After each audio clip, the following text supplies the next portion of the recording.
Hello students, welcome back once again. My name is Abhishek Sahu. कैसे हैं आप सभी?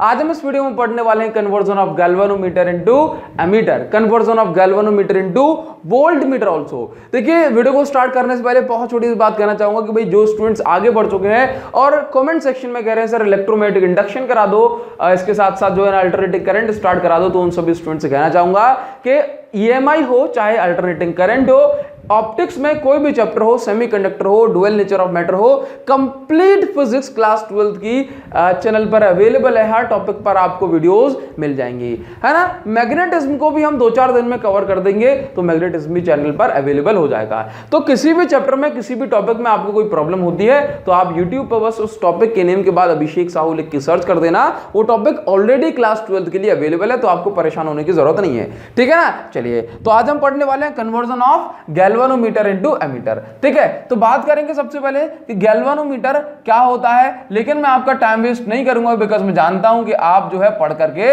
आए हुए हो, ठीक है ना। तो देखो, सिंपल सी बात, अगर आपसे कहा जाए कि गैल्वेनोमीटर क्या है, तो बोला गैल्वेनोमीटर एक ऐसा डिवाइस है जो कि करंट को डिटेक्ट करने के काम आता है, करंट को डिटेक्ट करता है, ठीक है। इसके साथ साथ आपसे कहा जाए करंट को मेजर भी कर पाता है, तो क्या, तो आप बोलोगे भाई करंट को मेजर भी कर लेता है, लेकिन ये जो करंट है ये बहुत छोटा सा होता है, milliampere and microampere के फॉर्म में, ठीक है ना। इतना छोटा करंट होता है। अगर हम इससे जो है ना थोड़ा ज्यादा करंट अगर प्रोवाइड करेंगे, बोला फॉर एग्जांपल आपने 5 एम्पियर करंट जो है ना इसमें से गैल्वेनोमीटर से पास कराया, तो एक्सेसिव हीट के कारण से इसकी कॉइल जल जाएगी, या फिर जो है ना इसकी जो नीडल होती है वो टूट जाएगी, ठीक। लेकिन गैल्वेनोमीटर में थोड़ा सा अगर हम आगे बढ़ना चाहते हैं आज, तो हमें कुछ बहुत छोटी सी बात को समझना होगा, जिसको हम बोलते हैं फुल स्केल डिफ्लेक्शन।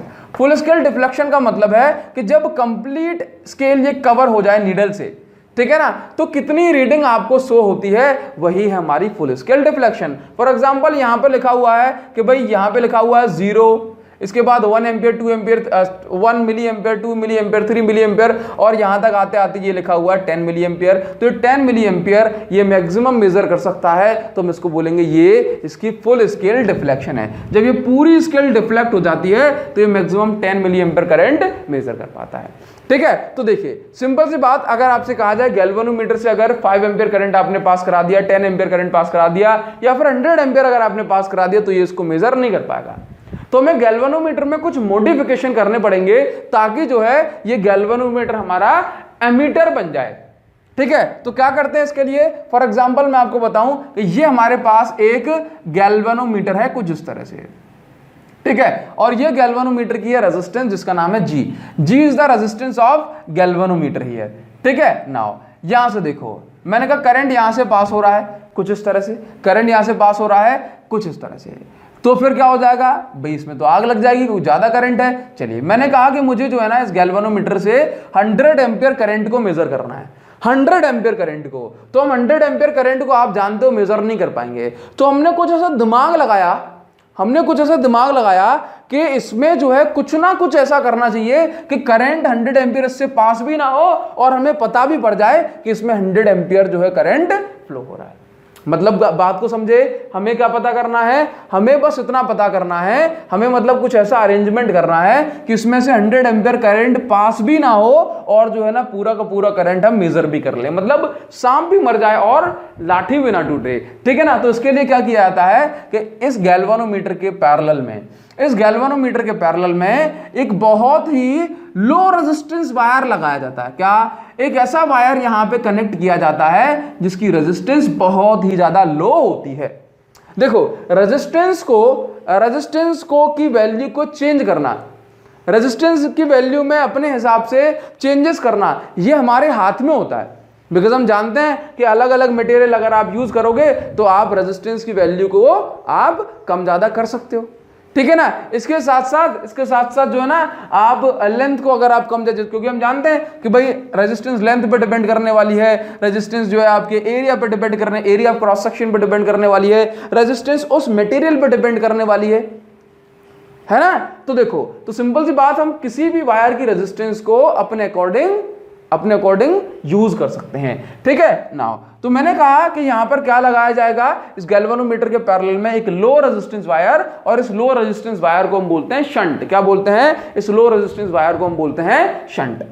इस शंट की रेजिस्टेंस कुछ इस तरह से रखी जाती है कि इसमें सिर्फ उतना ही करंट जाए जितना ये मेजर कर पाता है। क्या बोला कि इस शंट की रेजिस्टेंस को इस तरह से जो है ना फिक्स किया जाता है कि शंट में से बाकी सारा पूरा का पूरा करंट चला जाए, जबकि इस गैल्वेनोमीटर में से केवल उतना ही करंट जा पाए जितना ये मैक्सिमम मेजर कर सकता है। फॉर एग्जाम्पल हम क्या करते हैं कि जैसे मान लो 100 एम्पीयर करंट इसमें से आ रहा है, ठीक है। अब बोला कि जो है ना ये रेजिस्टेंस को के साथ खेलना हमारे हाथ में हो सकता है, ठीक है ना। तो हमने कहा कि गैल्वेनोमीटर, फॉर एग्जांपल हमारे पास ये जो गैल्वेनोमीटर लगा है, अभी के लिए आप मान के चलें कि ये जो है ना 1 एम्पीयर करंट मेजर कर सकता है। कितना? 1 एम्पीयर करंट मेजर कर सकता है, ठीक है। तो हम क्या बोलेंगे कि भाई 100 एम्पीयर ये करंट यहां से आ रहा था, हमने एक लो रेजिस्टेंस वायर लगाया जिसका नाम है शंट। तो शंट में से हम जो है ना 99 एम्पीयर करंट पास कराएंगे और 1 एम्पीयर मैक्सिमम ऐसी सिचुएशन बनाएंगे कि जो है ना 1 एम्पीयर करंट इसमें से पास हो। बात समझ गए? देखो हम जो है ना 99 एम्पीयर के लिए मेजरमेंट नहीं करते, हम मेजरमेंट करते हैं इनके रेशो की, हम कैलकुलेशन करते हैं इनके रेशो की। किस तरह से? जैसे मान लो कि भाई ये 1 क्या है, ये 1 एम्पीयर करंट इसमें पास हो रहा है, तो ये 1 एम्पीयर क्या है? टोटल करंट का 100वां हिस्सा। तो मैं क्या बोलूं कि ये तो गैल्वेनोमीटर की रेजिस्टेंस जिसका नाम है G और शंट की रेजिस्टेंस इसका नाम है S, ठीक है। तो गैल्वेनोमीटर की रेजिस्टेंस और शंट की रेजिस्टेंस का जो रेशो है इस तरह से डिसाइड किया जाता है, इस तरह से फिक्स किया जाता है कि जो है कि यहां पर जो है कितना करंट पहुंचे, यहां पर इस 100 का, यहां पर टोटल करंट का 100वां हिस्सा पहुंचे, ठीक है। और यहां पर जो है ना बाकी का यहां पर रिमेनिंग पोर्शन पहुंच जाए। क्या? रिमेनिंग। जरूरी नहीं है कि 100वां हिस्सा ही डिसाइड किया जाए, यहां पर हम ऐसा भी बोल सकते हैं कि यहां पर आपने जो है ना इन दोनों का रेशियो इस तरह से फिक्स किया कि यहां पर टोटल करंट का 50वां हिस्सा पहुंचे या फिर टोटल करंट का 10वां हिस्सा पहुंचे, ठीक है ना। बात समझ में आ पाई? तो देखो जैसे मान लो हमने डिसाइड किया कि यहां पर जो करंट फ्लो हो रहा है वो कितना फ्लो हो रहा है। तो देखो जैसे मान लो मैंने कहा कि इस गैल्वेनोमीटर में 1 एम्पीयर मैक्सिमम करंट जो है ना फ्लो हो सकता है। तो अगर इस सर्किट से 50 एम्पीयर करंट आ रहा है, कितना? 50 एम्पीयर करंट आ रहा है, तो हमने जो है ना 1/100th पार्ट इसमें भेजेंगे। तो यहां पर कितना करंट पहुंचेगा? बोला यहां पर पहुंचेगा 0.5 एम्पीयर।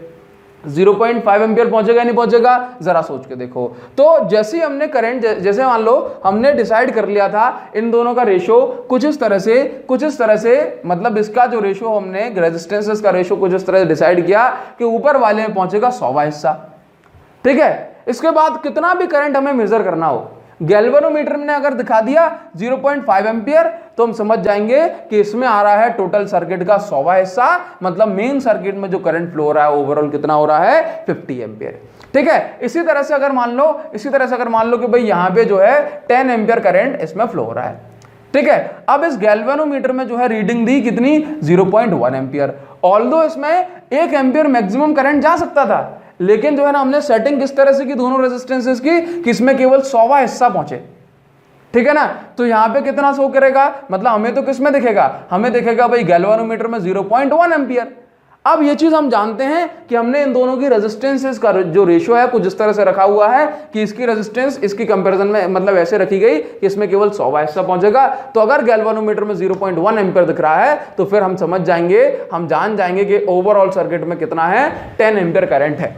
तो इस तरह से थोड़ा सा दिमाग लगाया जाता है और गैल्वेनोमीटर को जो है एमीटर में कन्वर्ट कर दिया जाता है, ठीक है। तो देखो, तो फिर हम ये किस तरह से डिसाइड करते हैं कि शंट की रेजिस्टेंस कितनी होनी चाहिए, ठीक है। तो देखो शंट की रेजिस्टेंस को कैलकुलेट करने का एक बहुत ही सिंपल सा तरीका है। जैसे मान लो मैंने कहा, अब आपको बात क्लियर हो गई कि हमें क्या है कि केवल ये रेशियो फिक्स करना है कि इन दोनों का रेशियो कितना होगा, ठीक है। मान लो मैंने कहा इस सर्किट में ओवरऑल जो करंट है वो आपका I है, ठीक है। I में से IG करंट पहुंच गया यहां पर और I माइनस IG करंट पहुंच गया यहां पर, ठीक है। अच्छा, आप समझते हो कि जो दो टर्मिनल पैरेलल में उनके अक्रॉस जो पोटेंशियल डिफरेंस है वो सेम होगा, ठीक है। तो मैंने कहा पोटेंशियल डिफरेंस अक्रॉस, जैसे मान लो इसका नाम है A और इसका नाम है B, ये सेम है, तो हम ऐसा बोलेंगे कि यहां पर करंट इंटू रेजिस्टेंस, तो IG into resistance is equal to current into resistance, तो I minus IG into shunt की रेजिस्टेंस क्या है? S,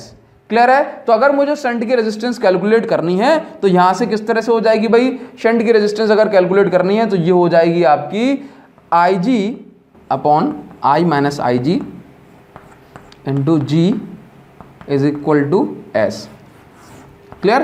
देखो तो ये हमारी आ गई शंट की रेजिस्टेंस। तो इस तरह से हम गैल्वेनोमीटर को एमीटर में कन्वर्ट कर सकते हैं। लेकिन अगर आपसे कहा जाए कि भाई ये बताओ एमीटर क्या है, तो क्या बोलोगे?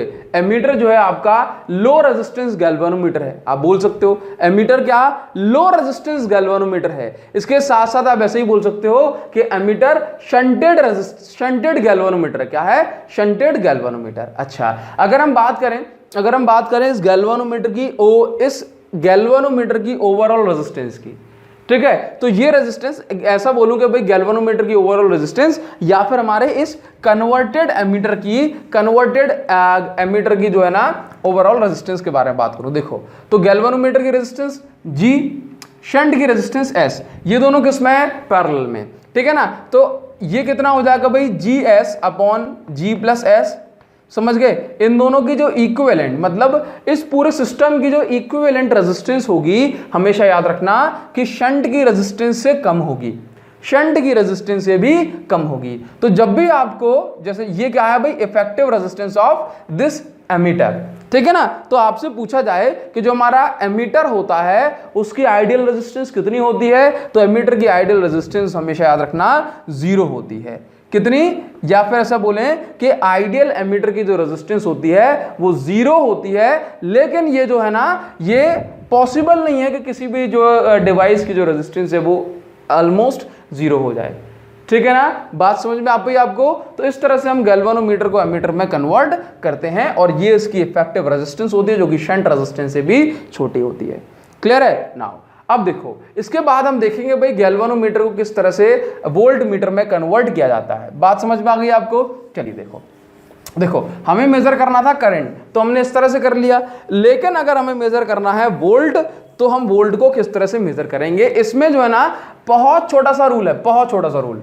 आप अगर छोटी सी बात को समझ जाएंगे तो आपको सारी बातें समझ में आ जाएंगी। गैल्वेनोमीटर टू वोल्ट मीटर, अगर हम वोल्ट मीटर में कन्वर्ट करना चाहते हैं गैल्वेनोमीटर को, देखो अगर आपसे कहा जाए कि गैल्वेनोमीटर की हेल्प से आप छोटा सा जो है वोल्ट मीटर, छोटा सा वोल्टेज मेजर कर दो, तो कर देंगे। वैसे भी उसमें कन्वर्जन की जरूरत नहीं पड़ेगी। कैसे? जैसे कहा कि ये रहा आपके पास G क्या है? इसकी रेजिस्टेंस, ठीक है। अब इसमें से करंट हो सकता है फ्लो कितना? सिर्फ IG। तो IG इंटू रेजिस्टेंस करोगे, मतलब करंट इंटू रेजिस्टेंस करोगे तो हमें वोल्ट मिलता है ना, ठीक है। तो आप IG इंटू रेजिस्टेंस करोगे गैल्वेनोमीटर की, तो आपको एक बहुत छोटी सी वैल्यू मिलेगी, ठीक है ना। तो आप वोल्ट मतलब गैल्वेनोमीटर से की हेल्प से एक बहुत छोटा सा जो है ना वोल्टेज तो मेजर कर सकते हो, ठीक है, क्योंकि हमें पता होता है गैल्वेनोमीटर की रेजिस्टेंस कितनी है, और IG दैट मींस करंट तो हम मेजर कर ही पाते हैं इससे, ठीक है ना। लेकिन अगर आपसे कहा जाए कि हम इससे एक बड़ा जो है वोल्टेज मेजर कर दें, कैसे करेंगे? तो देखो कुछ नहीं करना, हमें बस इसकी रेजिस्टेंस बढ़ा दें। क्या बढ़ा दें? देखो गैल्वेनोमीटर में करंट तो जो है बहुत छोटा सा ही जा पाएगा, ठीक है। तो अगर हम ये छोटा करंट इनटू गैल्वेनोमीटर की रेजिस्टेंस निकालेंगे तो जो वोल्टेज है वो बहुत छोटा सा ही मेजर कर पाएगा, ठीक है ना। लेकिन अगर हम ऐसा कर दें कि इसकी रेजिस्टेंस को बहुत ज्यादा बढ़ा दें, तो फिर क्या हो जाएगा कि भाई ये आपका छोटा सा करंट इनटू बहुत ज्यादा रेजिस्टेंस, तो आपका जो बड़े से बड़ा पोटेंशियल डिफरेंस निकाला जा सकता है without exceeding the value of current, ठीक है ना। तो देखो इन दो पॉइंट्स के बीच में जो भी पोटेंशियल डिफरेंस होगा हम इसको कैसे कैलकुलेट कर सकते हैं, मतलब जो भी करंट IG फ्लो हो रहा है ये किस रेजिस्टेंस से फ्लो होगा? G प्लस R, मतलब दोनों रेजिस्टेंस से, ठीक है, इज इक्वल टू ये हो गया आपका B, ठीक है ना। तो बस अगर आपसे कहा जाए कि ये जो हमारी रेजिस्टेंस जो हमने लगाई हुई है इसकी वैल्यू कितनी होगी, तो कैसे निकालेंगे भाई? ये वैल्यू पर निकाल सकते हैं कुछ इस तरह से, जैसे मान लो G प्लस R, ये आपका हो जाएगा V अपॉन IG, और ये आपका R is equal to V upon IG minus G, V upon IG minus G। Clear है? तो ये हमारी रेजिस्टेंस हो जाएगी जो कि हमें इसके यहाँ पर लगानी है। अगर पूछा जाए कि जो वोल्ट मीटर होता है उसकी रेजिस्टेंस, आइडियल रेजिस्टेंस कितनी होती है, तो हमेशा आपको ये छोटी बात पता होना चाहिए कि आइडियल वोल्ट मीटर की जो रेजिस्टेंस होती है वो हमेशा इन्फिनिटी रखी जाती है। इन्फिनिटी क्यों? क्योंकि जैसे मान लो कि आप चाहते हो कि ये जो सर्किट हमारी, ये जो सर्किट है इसमें से जो है कुछ 100 एम्पीयर करंट फ्लो हो रहा है, ठीक है, और हम चाहते हैं कि भाई इसके अक्रॉस जो है यहां से हम वोल्ट मीटर, मतलब वोल्ट मीटर की हेल्प से वोल्टेज मेजर कर लें। अगर वोल्ट मीटर की जो रेजिस्टेंस होगी वो बहुत कम होगी, तो जैसे मान लो कि 2 एम्पीयर करंट चला गया ऊपर, यहां पे फ्लो हुआ कितना 98, तो ये जो है ना इसने मेन सर्किट का करंट ले लिया, तो फिर करंट इंटू रेजिस्टेंस की वैल्यू जो है कुछ और आएगी। तो वोल्ट मीटर अगर जो है ना ज्यादा से ज्यादा करंट लेगा तो एक्चुअल मेजरमेंट कभी भी नहीं कर पाएगा, तो वोल्ट मीटर को कम से कम करंट की जरूरत होनी चाहिए। दैट्स व्हाई जो वोल्ट मीटर होता है उसकी रेजिस्टेंस को जितना ज्यादा पॉसिबल है उतना रखते हैं, तो हम कहते हैं कि इसकी जो रेजिस्टेंस होती है वो इनफिनाइट होती है।